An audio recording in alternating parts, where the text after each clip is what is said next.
reports indicate that Moscow will deploy additional S-400 surface-to-air missile systems to the annexed Crimean region before the year is out.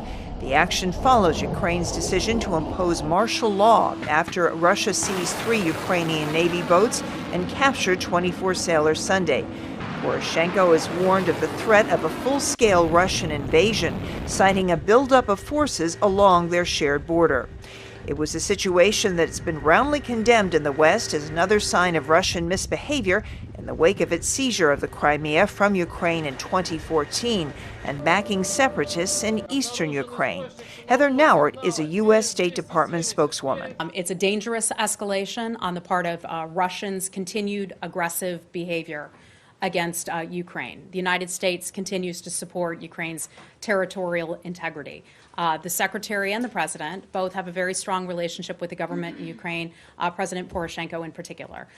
Some of you may be aware the Secretary spoke with President Poroshenko yesterday, offering our support in expressing our concern over that dangerous aggressive act on the part of Russia.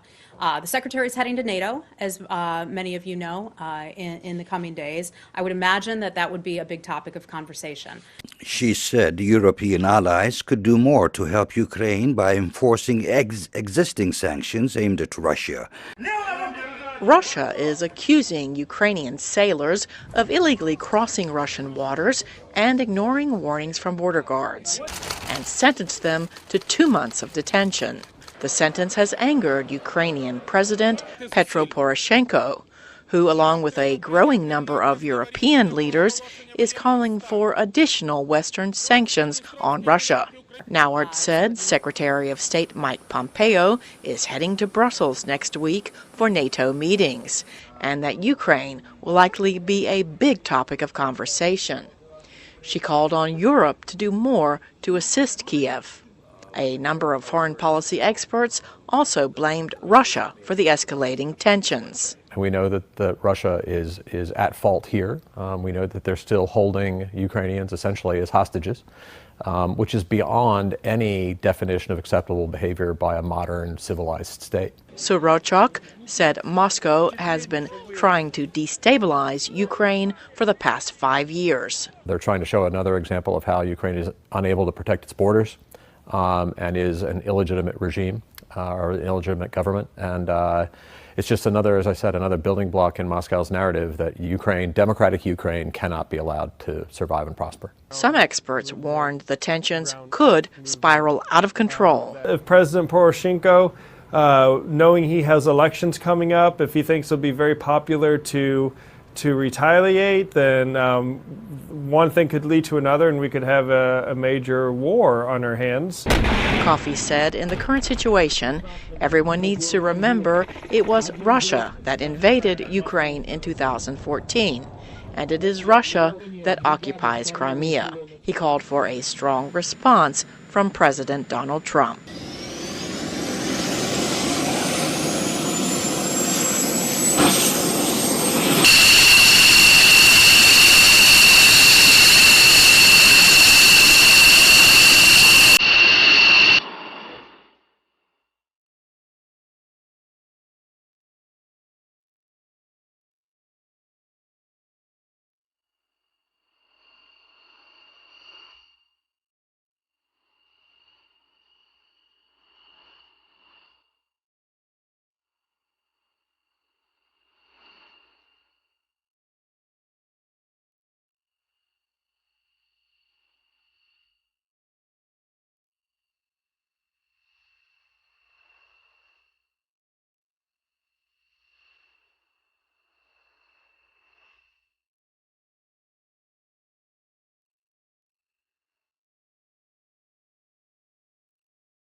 Russian President Vladimir Putin says Ukrainian President Petro Poroshenko is responsible for the standoff with Ukrainian naval ships in the Black Sea, contending it is an attempt by Poroshenko to boost his re-election chances next year.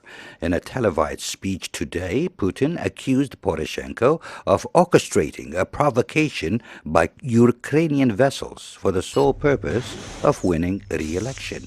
In New York, Ukraine called for an emergency meeting of the UN Security Council, where the U.S. ambassador said she had spoken with both President Donald Trump and Secretary of State Mike Pompeo about the situation. The United States will maintain its Crimea-related sanctions against Russia. Further Russian escalation of this kind will only make matters worse. In the name of international peace and security, Russia must immediately cease its unlawful conduct and respect the navigational rights and freedoms of all states. Russia says the Ukrainian ships deliberately provoked them, and they criticize President Poroshenko for seeking martial law, saying he is trying to improve his flagging popularity ahead of March elections. Binokamp Mark is a senior lecturer in global studies at Australia's RMIT University. He tells International Edition's Victor Beattie much of the rhetoric coming from both countries is political theater aimed at domestic audiences, especially by Poroshenko, who faces the voters next March. He is unpopular at the moment. He is seeking re-election, and so he has to look in the good books as a robust, formidable leader in the face of perceived Russian aggression. So this idea about mobilizing, the threat of martial law, for example, and the anticipation of a mobilization on the border is something that should be taken seriously, but we also have to remember that there is an element of theater about this. But given the fact that there is an ongoing insurgency problem, of course, in the Donetsk-Luhansk region, to the east of the country, and given the fact that there is tension between Russia and Ukraine there, it's something that we have to take rather seriously. Russia has begun prosecuting the crew of the naval vessels that were captured over the weekend by Russia. This obviously ramps up the crisis. Yes, it's part of the theater between the two countries. Again, the FSB functionaries and individuals who were responsible for capturing the crew in